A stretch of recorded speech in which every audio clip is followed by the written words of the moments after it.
Right guys, so this video is going to go over how to perform the overhand pull-up, which will be a movement that will primarily bias your upper back, as well as a bit of your lats as well, and also your biceps.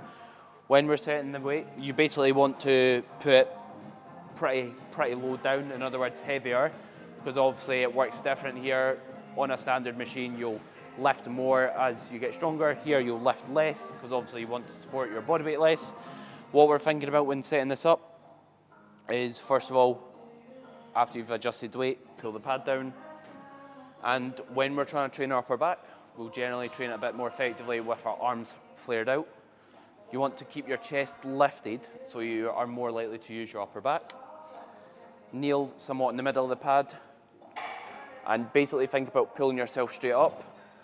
Get a big breath in, and at the bottom, get as much of a stretch as you can. So instead of stopping here, go all the way down and repeat. And you'll notice at all times, my chest never drops, both at the top and at the bottom.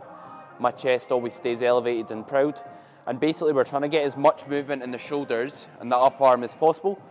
So we take our upper back through as large a range of motion as we can. Thinking about getting a big breath in before getting to that bottom position, and repeat. And generally you want quite a narrow grip.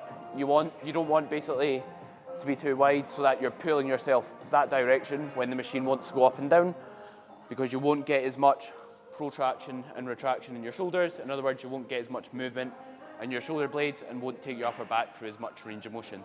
Thank you very much for watching. The full video is available exclusively to my online coaching and personal training clients.